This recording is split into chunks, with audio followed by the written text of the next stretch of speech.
क्या वहाँ कोई है? हम इंसानों ने बड़े लंबे वक्त से एलियंस के लिए पुकार लगाई है, लेकिन अब तक कोई जवाब नहीं आया। अब रिसर्चर एलियंस की बजाय एलियन टेक के निशान खोज रहे हैं और उसके लिए दुनिया के सबसे तेज रेडियो टेलीस्कोप को काम पर लगाया है। एलियन टेक क्या है, पहले इसे समझते हैं। ऑस्ट्रेलिया के 3 रिसर्चरों ने 2020 के अंत में हमारी धरती की गैलेक्सी यानी आकाशगंगा में एलियन टेक की तलाश शुरू की। उन्होंने गैलेक्टिक सेंटर में कान लगाकर एलियन टेक्नो सिग्नेचर्स को सुनने की कोशिश की। टेक्नो सिग्नेचर्स ऐसी रेडियो फ्रीक्वेंसी को कहते हैं जिन्हें रेडियो टेलीस्कोप की मदद से पकड़ा जा सके। जिस इलाके में उन्होंने तलाश की, वहां हमारे सोलर सिस्टम के बाहर मौजूद 144 एक्सोप्लैनेट्स के अलावा अरबों तारे बिखरे हैं। बाहरी अंतरिक्ष की फ्रीक्वेंसी को पकड़ने के लिए वैज्ञानिकों ने Murchison white field array telescope का इस्तेमाल किया। ये पश्चिमी ऑस्ट्रेलिया में है, जहां बहुत शांति रहती है और साल भर जलवायु भी एक जैसी बनी रहती है, यानी ऐसी निगरानी के लिए परफेक्ट माहौल। वाइट फील्ड एरे किसी आम टेलीस्कोप जैसा नहीं दिखता। ये कई छोटे छोटे एंटीना से मिलकर बना है, जिन्हें एक साथ जोड़ने से कम फ्रीक्वेंसी वाले बेहद प्रभावशाली रेडियो एरे बनते हैं। 70 से 300 मेगाहर्ट्ज की ऐसी फ्रीक्वेंसी का इस्तेमाल सूर्य और उसके आसपास के हेलियोस्फीयर के बारे में जानने के लिए भी किया जाता है। 7 घंटे से भी अधिक समय तक अंतरिक्ष में कान लगाए रहने पर भी उन्हें क्या सुनाई दिया? कुछ भी नहीं, केवल सन्नाटा। तो क्या मान लेना चाहिए कि धरती से बाहर जीवन है ही नहीं? मेरे ख्याल से नहीं।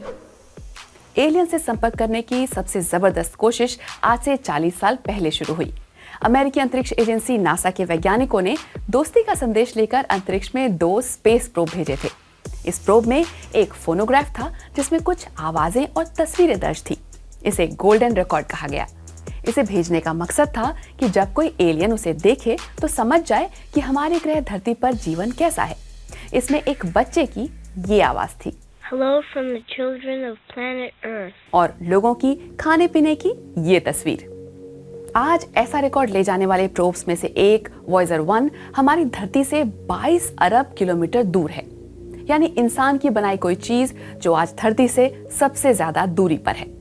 लेकिन गैलेक्टिक आयामों में ये अरबों किलोमीटर की दूरी भी बहुत मामूली होती है, इसलिए हो सकता है कि वॉयजर अब भी किसी एलियन से बहुत दूर हो। एक बार फिर ताजा एक्सपेरिमेंट पर लौटते हैं। ऑस्ट्रेलिया के वैज्ञानिकों ने आज तक के सबसे बड़े इलाके में अंतरिक्ष की आवाजें सुनने की कोशिश की है, 144 एक्सोप्लैनेट्स में। लेकिन आज तक जितने एक्सोप्लैनेट्स का पता चल चुका है, यानी 4905, उनका तो ये एक छोटा सा हिस्सा है। वैज्ञानिक मानते हैं कि ज्यादातर तारों का एक एक्सोप्लैनेट तो होता ही है। इस हिसाब से तो ऐसे अरबों एक्सोप्लैनेट होंगे। इससे भी ये पता चलता है कि अगर कुछ 100 एक्सोप्लैनेट से कोई आवाज नहीं आई तो बाकी के अरबों से भी नहीं आएगी, ये जरूरी नहीं। इसलिए कहा नहीं जा सकता कि बाहर कहीं जीवन है या नहीं।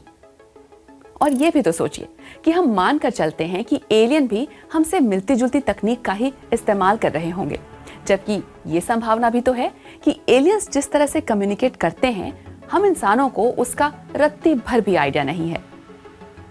पहले भी ऐसा हुआ है जब वैज्ञानिकों ने बेहद रहस्यमय कॉस्मिक साउंड सुने। क्या हम एलियंस को खोजने के करीब जा रहे हैं? आजकल के रेडियो टेलीस्कोप कॉस्मिक गतिविधियों को देख पाने में कहीं ज्यादा कामयाब हैं, जैसे Australian square kilometre array pathfinder, जो वाइट फील्ड एरे टेलीस्कोप वाले इलाके में ही लगाया गया है। जनवरी 2020 में वैज्ञानिकों को वहां कुछ बहुत अजीब हाथ लगा। ऐसे रेडियो सिग्नल मिले जो हमारी आकाशगंगा के केंद्र से आए थे। ये ऐसे सिग्नल थे जैसे पहले कभी नहीं देखे गए। वैज्ञानिकों ने बताया कि ये बिल्कुल अलग तरह के खगोलीय पिंड से आए लगते हैं। फिर भी हम पक्के तौर पर नहीं कह सकते कि एलियंस का पता चल गया। रिसर्चर उस सिग्नल की गहराई में गए तो जिस अनोखी गैलेक्टिक घटना का पता चला, उसे कॉस्मिक बर्पर का नाम दिया गया। सीधे सीधे कहें तो अभी एलियंस के होने का कोई पक्का सबूत हमारे हाथ नहीं लग पाया है, लेकिन दुनिया भर के वैज्ञानिक ये तो मानते हैं कि एलियंस के होने की संभावना है। अमेरिकी खगोल विज्ञानी कार्ल सेगन की बात पर अपनी बात खत्म करती हूँ। ब्रह्मांड एक बहुत बड़ी जगह है। अगर यहाँ सिर्फ हम ही हैं तो ये तो इतनी सारी जगह की बर्बादी होगी।